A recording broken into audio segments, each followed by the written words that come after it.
Hello student, मैं हूं आशीष Kushwaha. Focus tutorial में आप लोगों का स्वागत है।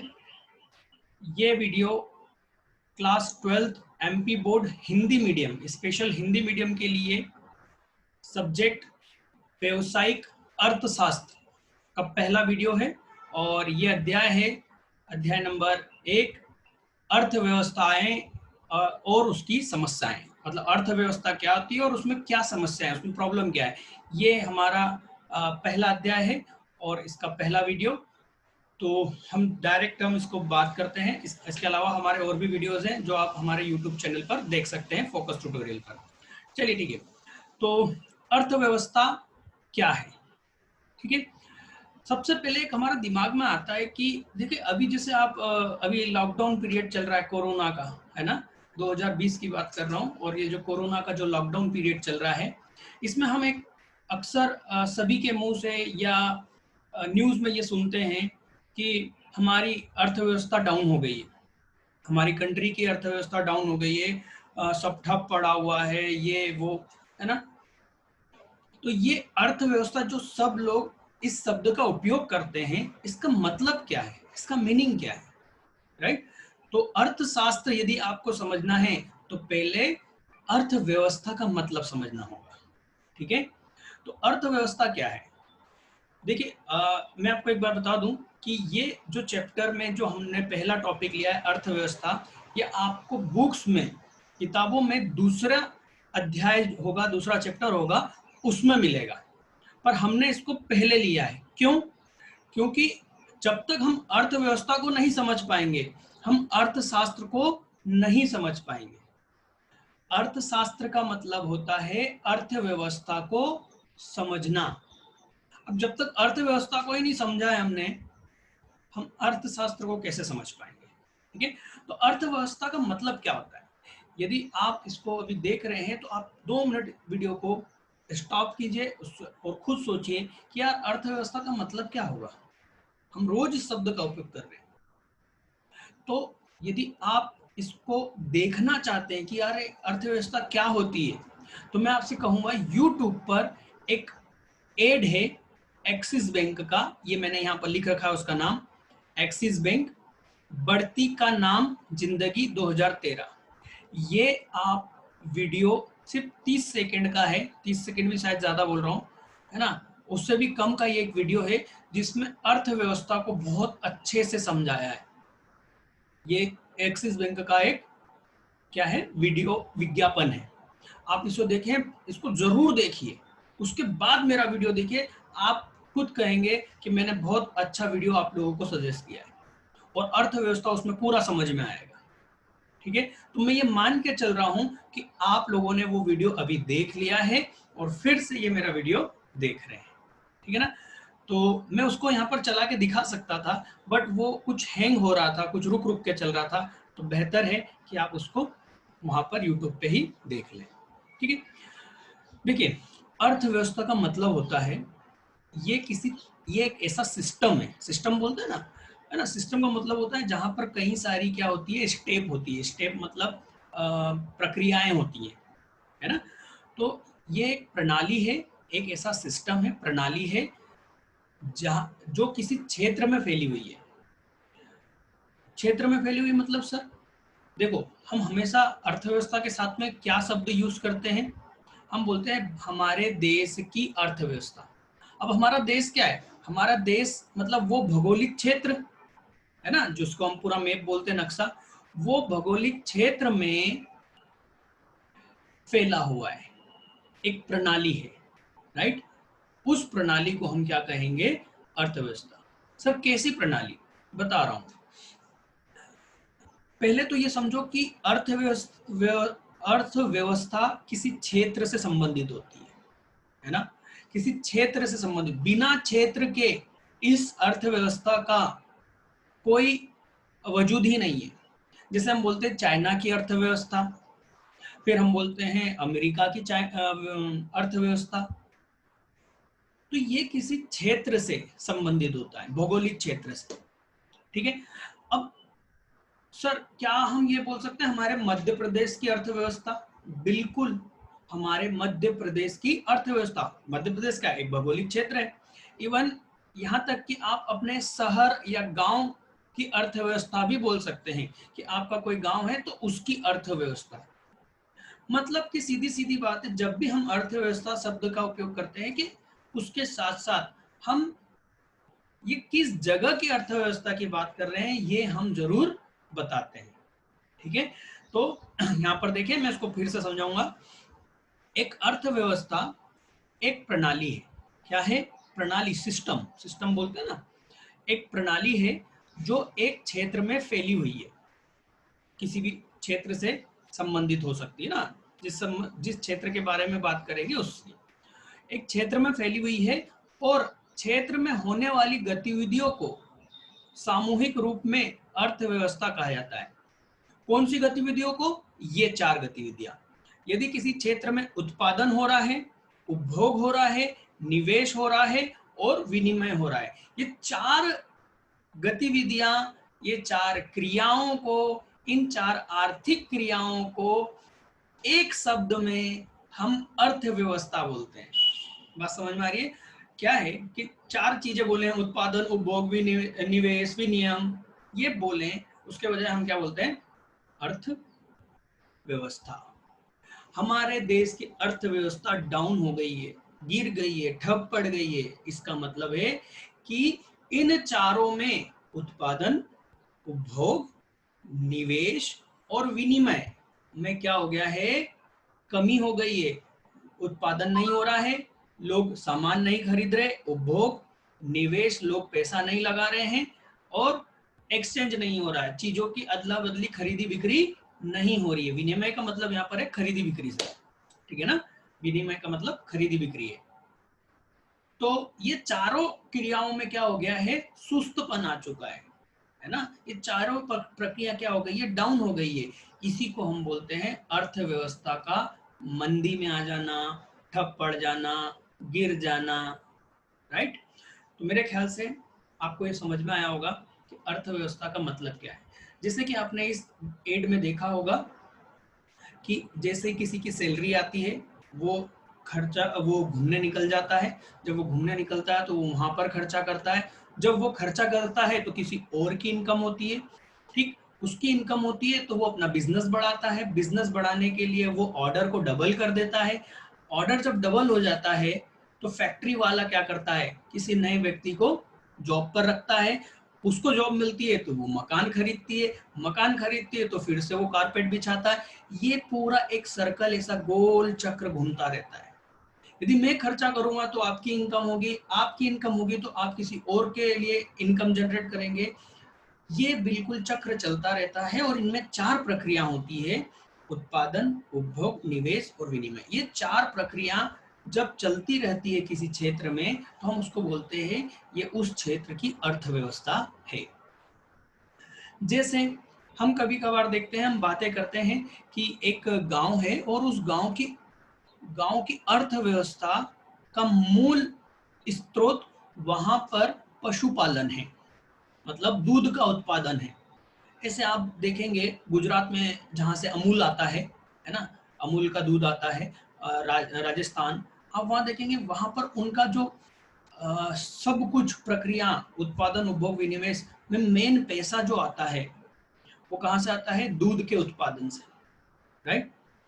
वैसे ही हम बचपन से एक निबंध लिखते जा रहे हैं। जब हमारे देश के ऊपर उनको निबंध लिखना होता है तो हम इसमें कहते हैं हमारा देश कृषि प्रधान देश है ना? इसका मतलब क्या है?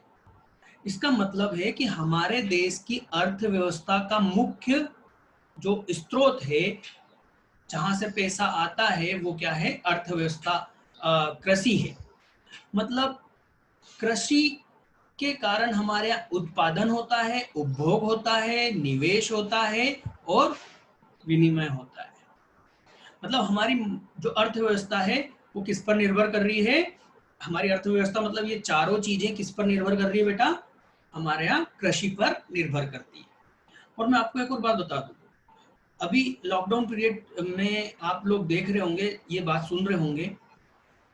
देखिए, बेशक हमारे देश की अभी अर्थव्यवस्था डाउन है, मतलब कि ये चारों प्रक्रियाओं में देखिए ना, अभी किसी को आप बोलिए कि चलो कार लेते हैं, तो वो बोलेगा नहीं यार अभी रुक जाओ, अभी सारा मामला ठीक हो जाने दो उसके बाद खरीदूंगा। मतलब उसने क्या कर दिया, उत्पादन उसने उपभोग किया क्या? नहीं। यदि वो उपभोग नहीं करेगा तो कंपनी वाले कार का निर्माण करेंगे क्या? नहीं। कंपनी वाले कार का निर्माण नहीं कर पाएंगे, बेच नहीं पाएंगे, तो वो अपने यहाँ नौकरी देंगे क्या? बल्कि कई लोगों को नौकरी से निकाल देंगे। तो अर्थव्यवस्था का ठप होने का मतलब इन क्रियाओं को रुक जाना होता है। ठीक है, तो अर्थव्यवस्था मेरे ख्याल से आप लोगों को समझ में आया होगा कि एक ऐसी प्रणाली है जो किसी क्षेत्र से संबंधित है, उसमें फैली हुई है, और उस क्षेत्र में जो गतिविधियां हो रही है उन गतिविधियों को सामूहिक रूप से अर्थव्यवस्था कहा जाता है। और वो गतिविधियां कौन सी है? उत्पादन, उपभोग, निवेश और विनिमय। ठीक है, किसी अर्थव्यवस्था की बुनियादी गतिविधियां नीचे परिभाषित की गई है। अब ये चारों जो गतिविधियां होती है इनको हम डिटेल में समझेंगे। ठीक है, तो बच्चों मैं आप लोगों को एक चीज बताना चाहूंगा, हमारी खुद की मोबाइल एप्लीकेशन ऐप है। गूगल प्ले स्टोर से आप फोकस ट्यूटोरियल, ये नीचे आप देख रहे होंगे, फोकस ट्यूटोरियल टाइप कीजिए और ऐसा लोगो वाला जो एप्लीकेशन है वो आप डाउनलोड कर सकते हैं, जहां से आप ये सारा जो भी मैं आज पढ़ाऊंगा, आगे जो भी मैं पढ़ाऊंगा, स्टडी मटेरियल और ये वीडियोस आपको वहां पर मिल जाएंगे। उसमें आएगा फ्री स्टडी मटेरियल पर जाइएगा और वहां से आप डॉक्यूमेंट में नोट्स निकाल लीजिएगा, वीडियो में आगे के वीडियो आप वहां से देख सकते हैं। ठीक है, और यदि कुछ प्रॉब्लम आती है तो आप उसमें ही चैट ऑप्शन है, उस पर आप मुझे कांटेक्ट करके वहां से प्रॉब्लम को सॉल्व भी करवा सकते हैं। यदि आपको कोई डाउट आता है तो आप वहां से मेरे से बात कर सकते हैं। ठीक है, या फिर इस व्हाट्सएप नंबर पे आप कांटेक्ट कर सकते हैं, इस पे आप मुझे व्हाट्सएप कर सकते हैं। ठीक है, तो फाइनली अर्थव्यवस्था का मतलब ये चार क्रियाओं को सामूहिक रूप से जब हम बोलते हैं तो हम बोलते हैं अर्थव्यवस्था, और ये किसी क्षेत्र से संबंधित होती है। ठीक है, इनको डिटेल में देखते हैं। तो यहाँ पर मैं को स्क्रीन को थोड़ा सा छोटा, उपभोग, उपभोग का मतलब क्या होता है? अच्छा, एक और बच्चों, हम वीडियोस टाइम लिमिट देख के नहीं बनाएंगे कि ये 20 मिनट का बन रहा है या 50 मिनट का बन रहा है। हम जब भी किसी विषय पे बात करेंगे, जब भी किसी टॉपिक पे, हम डिटेल में बात करेंगे, आराम से बात करेंगे, ताकि हम एक बार पढ़ें और हमें वो चीज समझ में आ जाए और कोई उससे संबंधित डाउट हमारे दिमाग में ना रहे। ठीक है, तो हमारे वीडियोस आपको काफी बड़े बड़े मिलेंगे इसी वजह से, क्योंकि हम डिटेल में बात करते हैं ताकि कंफ्यूजन कुछ ना रहे। ठीक है, चलिए उपभोग क्या होता है? अब कोई बच्चा बोलेगा मुझे तो उपभोग मालूम है, मैं फटाक से वीडियो को आगे बढ़ा दूं। नहीं मालूम है बेटा आपको, आप ध्यान से सुनिए, आपको खुद बोलेंगे कि हाँ ये बात तो मुझे नहीं मालूम थी। ठीक है, चलिए, तो उपभोग क्या है बेटा? उपभोग किसी भी वस्तु या सेवा का उपयोग करना। याद रखना, अर्थशास्त्र में जब भी हम वस्तु शब्द का उपयोग करेंगे, है ना, इस वस्तु शब्द में वो तो वस्तु मतलब जो जानते ही हो, कोई ना कोई चीज, है ना, तो वस्तु के साथ साथ सेवाएं भी वस्तु में कही गई है। ठीक है, वस्तु में सेवाएं भी आ जाती है। सेवाएं मतलब, अरे बैंक, बैंक क्या कर रही है? सेवा दे रही है। टीचर क्या कर रहा है? सेवा दे रहा है। मैं क्या कर रहा हूँ? सेवा दे रहा हूँ, है ना, तो इसको सेवा बोलते हैं और वस्तु आप जानते हैं। ठीक, तो किसी भी वस्तु या सेवा का जब हम उपयोग करते हैं, है ना, हम उसे खरीद, उसको मांगते हैं, उसका उपयोग करते हैं, उसको हम क्या बोलते हैं? उपभोग। वैसे उपभोग का सीधा सीधा मतलब है खा लेना, और खा लेने का मतलब यहाँ पर खाना नहीं है, हमें उस चीज का इस्तेमाल करना। मैंने इस मोबाइल को खरीदा और मैं इसका क्या कर रहा हूँ? उपयोग कर रहा हूँ, तो ये क्या हो गया? उपभोग हो गया, है ना। मैंने कोई सी भी चीज अपनी संतुष्टि के लिए, अच्छा मैं कोई सी भी चीज क्यों खरीदूंगा? अपनी संतुष्टि के लिए, है ना, मेरी आवश्यकताओं को संतुष्ट करने के लिए मैं उसको खरीदूंगा, तो ये प्रक्रिया क्या कहलाएगी? उपभोग कहलाएगी। 5 नंबर में ये क्वेश्चन आता है, ये ध्यान रखिएगा, अर्थव्यवस्था क्या है और उसकी आर्थिक गतिविधियों के प्रकार, आर्थिक क्रियाओं के प्रकार। ठीक है, 5 नंबर, 5 नंबर का क्वेश्चन है, अर्थव्यवस्था क्या है, आर्थिक क्रियाओं के प्रकार समझाइए। एक एक नंबर में 4 पॉइंट हो गए और अर्थव्यवस्था क्या है 1 नंबर, टोटल मिला के 5 नंबर। ठीक है ना। अच्छा, एक और चीज हम लोग आपको ये भी बताते रहूंगा मैं कि किस तरीके से क्वेश्चन पूछा जाता है और आपको कितना लिखना है। इसी के साथ में जब एक टॉपिक हमारा क्लियर हो जाएगा, हम जब उसको पढ़ लेंगे तो हम इसके जो 1 नंबर वाले जो क्वेश्चन आते हैं जिसको हम वस्तुनिष्ठ प्रश्न बोलते हैं, है ना, रिक्त स्थान वगैरह, मैं इसको आगे MCQ बोलूंगा। ये सारे क्वेश्चन जो 25 नंबर के आते हैं हम टॉपिक वाइज क्लियर करते जाएंगे। मतलब मैं जब पढ़ाऊंगा 2-3 टॉपिक कंप्लीट हो जाएंगे, फिर उससे रिलेटेड हम क्या ले लेंगे, वो एक एक नंबर के क्वेश्चन, ताकि हमको ये जो चैप्टर है समझ में आया है या नहीं ये आपको अच्छे से समझ में आ जाएगा, है ना। फिर सीधी सी बात है, इससे रिलेटेड यदि क्वेश्चन का जवाब हम दे पा रहे हैं तो हमें समझ में आ गया है। और बच्चे क्या करते हैं, इस 25 नंबर के क्वेश्चन को ये जो 25 नंबर के जो आते हैं ना इनको इग्नोर कर देते हैं, जबकि ये बहुत इजी है। अच्छा, इनको आप रट नहीं सकते, क्यों? क्योंकि ये कहीं से भी पूछा जा सकते हैं। इसलिए हमें अर्थशास्त्र को बहुत ही, अर्थशास्त्र का हो या तीनों सब्जेक्ट का हो, हमें बहुत ही ध्यान से पढ़ना चाहिए। जब हम इनको चीजों को समझ के पढ़ेंगे तो हमारे लिए वो 25 नंबर के प्रश्न, उसमें से 25 के 25 उठाना कोई बड़ी बात नहीं है। मैं क्लियर कर रहा हूँ आपको, कोई बड़ी बात नहीं है, पूरे 25 नंबर आप उठा सकते हो। बस आपको पूरे सब्जेक्ट को ध्यान से पढ़ना है, याद नहीं रखना है, ध्यान से पढ़ना है। ध्यान से हर चीज को समझ लोगे, मेरी गारंटी है आप बहुत आसानी से क्वेश्चन सॉल्व कर लोगे। ठीक है ना, मेरा दावा है। ठीक, तो हमारे स्टूडेंट्स ने काफी अच्छा स्कोर करा है इसमें भी, इकोनॉमिक्स में भी, अकाउंट में भी। वो वीडियोस आप यूट्यूब पर भी देख पाएंगे और हमारे मोबाइल एप्लीकेशन पे भी देख सकते हैं। ठीक है, आगे देखें तो यहाँ पढ़ के देख लेते हैं। वह आर्थिक क्रिया जिसमें व्यक्तिगत या सामूहिक आवश्यकता की संतुष्टि के लिए, आवश्यकता है हमें कुछ न कुछ, उसकी संतुष्टि के लिए वस्तु एवं सेवा का उपयोग करते हैं, इसको क्या कहेंगे, उपभोग कहेंगे। जैसे भोजन करना, कपड़े पहनना, है ना, क्लास अटेंड करना, कोचिंग क्लास पढ़ना, ये सब क्या है, उपभोग है। ठीक, तो सर उपभोग का रूप, लोग खाना तो खा रहे हैं, नहीं बेटा, लोगों ने अपनी जरूरतों को कम कर दिया है।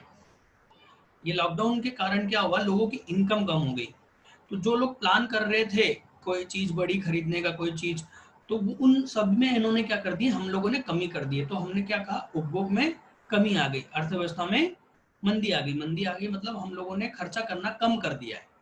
यदि मेरे को कपड़े लेने थे तो मैंने सोचा यार अभी नहीं लेते, बाद में लेंगे, दिवाली पे देखेंगे, तो ये क्या हुआ, उपभोग में कमी आ गई ना, है ना।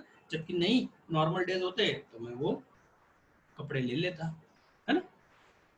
चलिए नेक्स्ट, उत्पादन।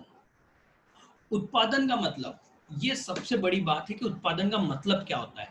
मैं आपको एक सीधा सा छोटा सा एग्जांपल देता हूं। जब भी किसी का नाम बदल जाए, जब भी किसी वस्तु या सेवा का ऐसी क्रिया हम करें जिससे उसका नाम बदल जाए, तो वो जो क्रिया हुई है वो उत्पादन क्रिया है। मतलब सर, मतलब लकड़ी लेकर आपने उसको काट छाट करी और उसको फर्नीचर में बना दिया, तो लकड़ी का नाम अब क्या हो गया है, फर्नीचर। तो आपने वो जो प्रक्रिया करी, जहां से आपने लकड़ी को काय में बदल दिया, फर्नीचर में, तो वो पूरी प्रक्रिया क्या कहलाएगी, निर्माण। ठीक है ना।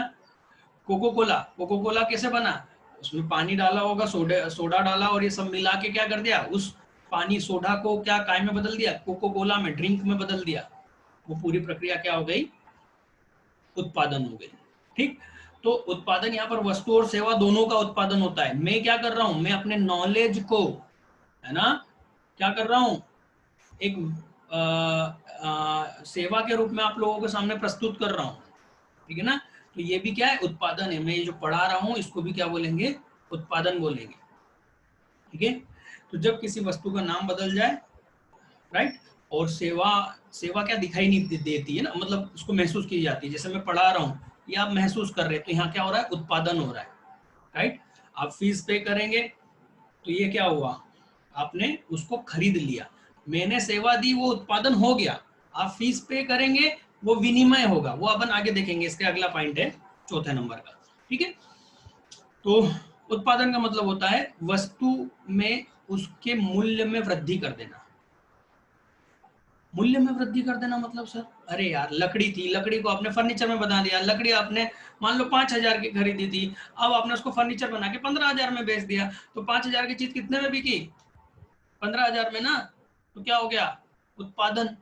सर मैंने मोबाइल 10,000 में खरीदा, उसको 11,000 में बेच दिया, तो क्या 1,000 का उत्पादन हो गया? नहीं, वहां उत्पादन नहीं हुआ, ये विनिमय हुआ। आप मोबाइल का नाम बदला क्या, मेरे को बताओ? मोबाइल का नाम बदला, मोबाइल को मोबाइल ही बोलकर बेचा ना आपने। और लकड़ी को आपने क्या करा? लकड़ी को आपने फर्नीचर, फर्नीचर बोल के बेचा, है ना। तो लकड़ी से फर्नीचर बनने की जो प्रक्रिया हुई है, और उस लकड़ी की उपयोगिता क्या हो गई? बढ़ गई, उसके मूल्य में क्या हो गई? वृद्धि। क्यों? क्योंकि अब वो फर्नीचर बन चुका है, इसलिए वो उत्पादन कहलाएगा। ठीक, तो आगे देखें, इसको पढ़ लीजिए। उत्पादन वह आर्थिक क्रिया है जिसका संबंध वस्तु और सेवाओं की उपयोगिता अथवा मूल्य में वृद्धि करने से है। मतलब वस्तु और सेवा में उपयोगिता में मतलब वृद्धि हो जाएगी, या मूल्य में वृद्धि हो जाएगी। बढ़ई द्वारा लकड़ी का लट्ठा चीरकर फर्नीचर बनाना उत्पादन प्रक्रिया का उदाहरण है। ठीक, नाउ नेक्स्ट, विनिमय क्या होता है? ठीक, विनिमय का मतलब होता है किसी भी चीज, ये मोबाइल, मैं दुकान पे गया, मैंने कहा कितने का मोबाइल है, उन्होंने कहा 10,000 का मोबाइल है, मैंने उन्हें 10,000 रुपए दिए, उन्होंने मुझे मोबाइल दे दिया, ये विनिमय हो गया। सर हमने तो वो पढ़ा था कि एक चीज के बदले दूसरी चीज दे देते तो उसको विनिमय बोलते हैं। बिल्कुल, इसी को विनिमय बोलते हैं, पर आप जो सोच रहे हो उसको वस्तु विनिमय बोल रहे हैं, जिसमें दो चीजों की अदला बदली होती है, वस्तुओं की, है ना। और मैं यहाँ बात कर रहा हूँ सिर्फ विनिमय की, जिसमें वस्तु विनिमय भी है ना। जब हम दो चीजों की, अब दो चीज क्या हो गए?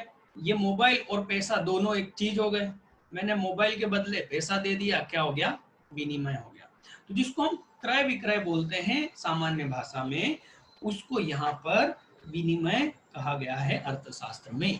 ठीक, चलिए, विनिमय वह प्रक्रिया है जिसमें किसी वस्तु या उत्पादन के साधन का क्रय विक्रय किया जाता है, और यह क्रय विक्रय प्राय मुद्रा द्वारा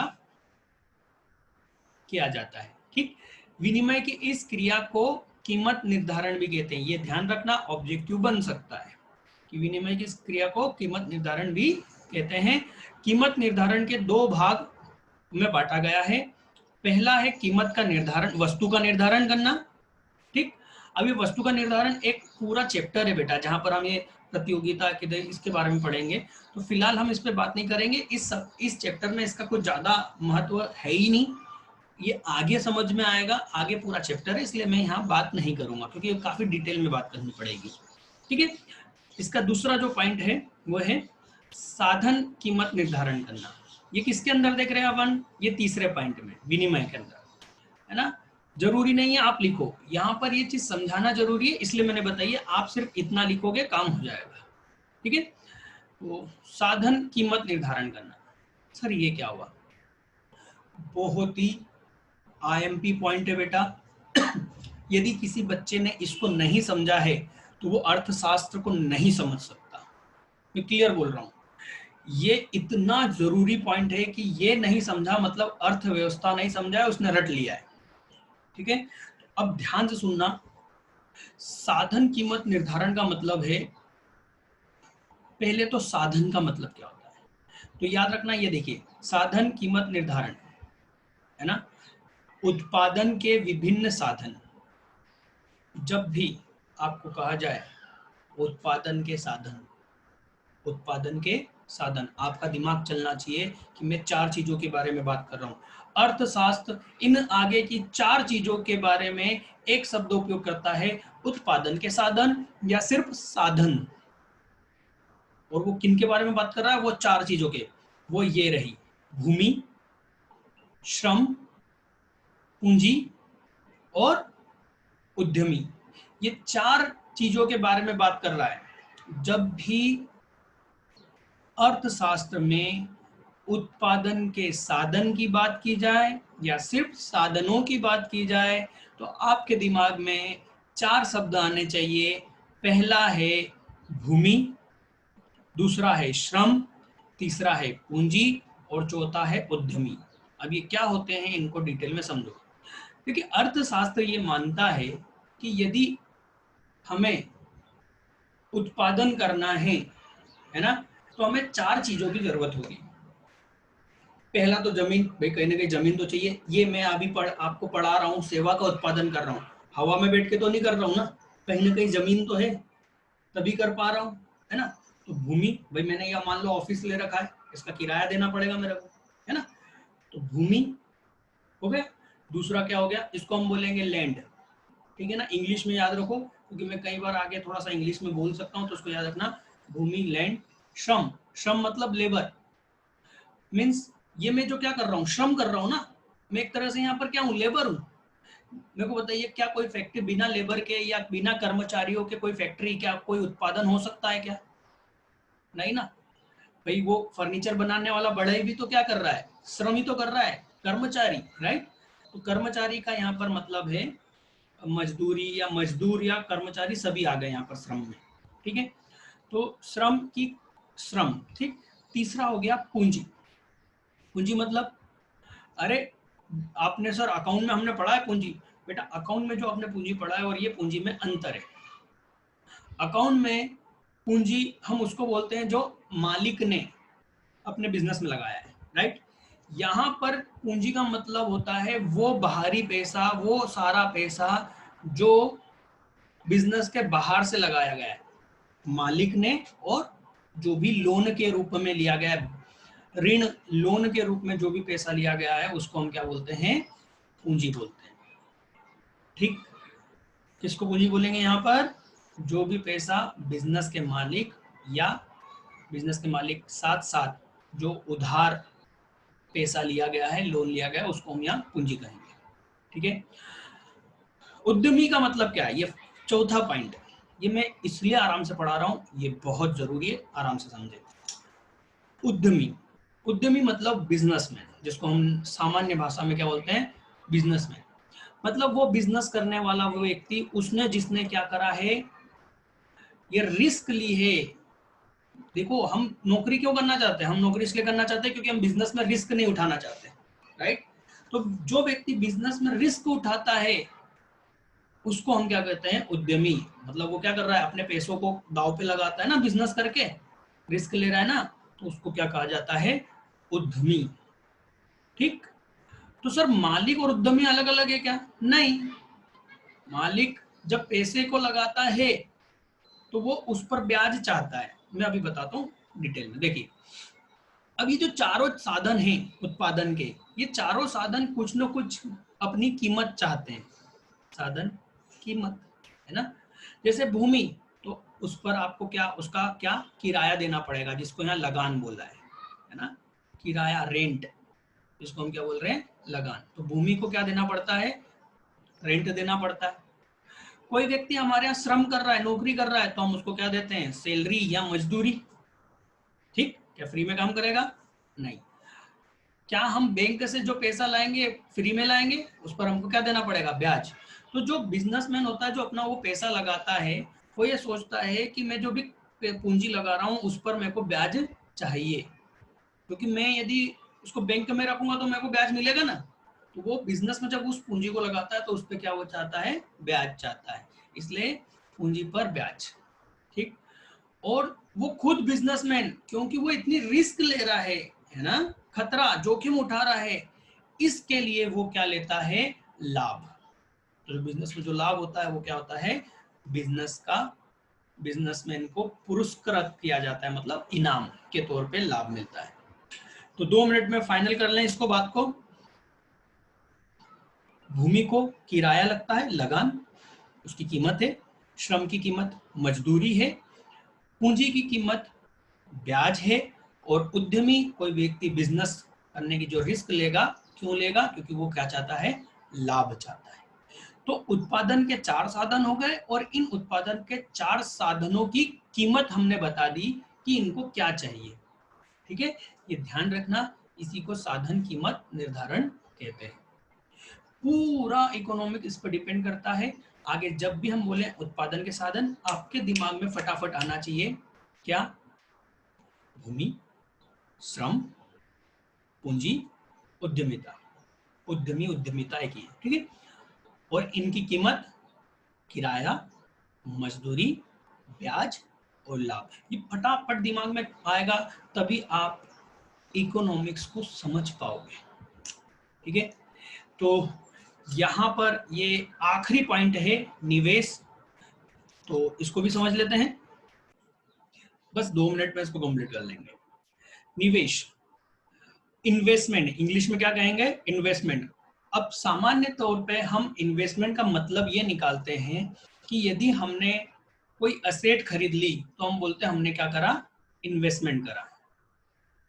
जैसे कोई प्लॉट खरीद लेना, जमीन खरीद लेना या कोई मकान खरीद लेना, ये क्या है? हम समझते हैं निवेश है, जबकि ये निवेश नहीं है। अर्थशास्त्र में इसको निवेश नहीं कहा है। इन्वेस्टमेंट, अर्थशास्त्र में इन्वेस्टमेंट का मतलब क्या है?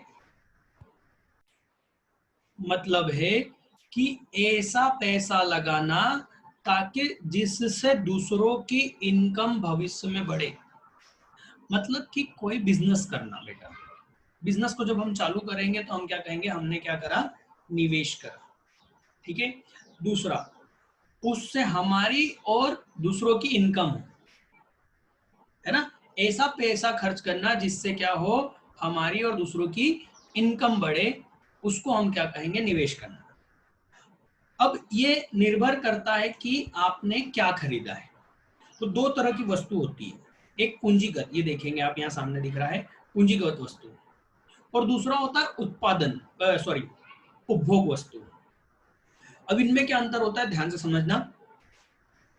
ये मोबाइल मैंने अपने लिए खरीदा, ध्यान से समझना, मैं इसका फाइनल उपभोक्ता हूं, मैंने इसको अपने लिए खरीदा और अपने निजी कार्यों में इसका उपयोग कर रहा हूं, तो ये मोबाइल हो गया उपभोग वस्तु, जिसका क्या कर लिया? उपभोग कर लिया। ठीक। परंतु इस मोबाइल को मैंने अपनी कोचिंग में अपने मैनेजर को दिया कि ये लो और इससे आप बच्चों को कॉल करो, सारी चीजों को मैनेज करो, तब ये मोबाइल बेटा क्या हो गया? पूंजीगत वस्तु।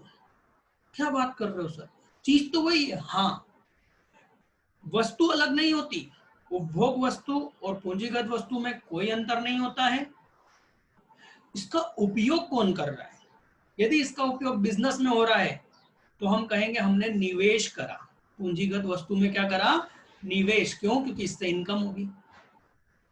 ठीक। यदि मैंने इसको अपने लिए यूज कर लिया तो ये क्या हो गया? उपभोग, और इसको निवेश नहीं कहूंगा। मतलब सर, अरे आपने अपने घर के लिए चेयर ली, उपभोग हो गया, ऑफिस के लिए चेयर ली, निवेश हो गया। तो सर चेयर से क्या कमाएंगे? अरे चेयर आए, चेयर लगी रहेगी, कस्टमर आएंगे, बैठेंगे, इनकम होगी ना भैया, राइट?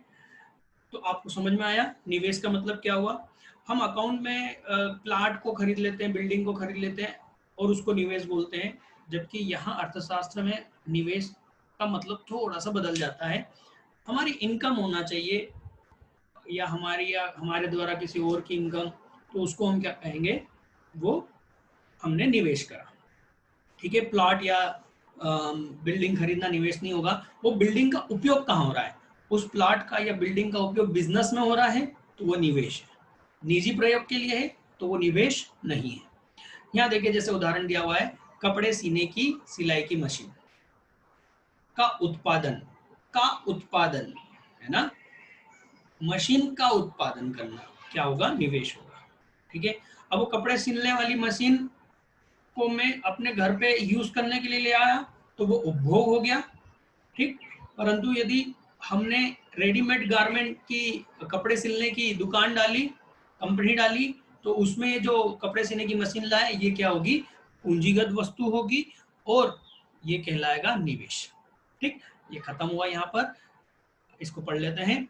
निवेश वह आर्थिक क्रिया है जिसका संबंध भविष्य में वस्तु या सेवाओं के उत्पादन के लिए पूंजीगत वस्तु के उत्पादन से, उसका उत्पादन करने से है। हम खरीदेंगे मतलब सामने वाला उत्पादन कर रहा है, ठीक है ना। निवेश द्वारा मनुष्य की आवश्यकताएं अप्रत्यक्ष रूप से संतुष्ट होती है। अप्रत्यक्ष मतलब डायरेक्ट नहीं, इनडायरेक्ट, ठीक है। जैसे कपड़े सीने की सिलाई मशीन का उत्पादन, ठीक। तो बेटा ये काफी डिटेल में हमने देख लिया है। अब इसके बाद में हम नेक्स्ट हर डे आप लोगों को एक नया वीडियो मिलेगा। चैनल को सब्सक्राइब करें, और यदि आपको लगता है कि मेरी बात आप लोगों को समझ में आई है तो और लोगों को जरूर शेयर कीजिएगा।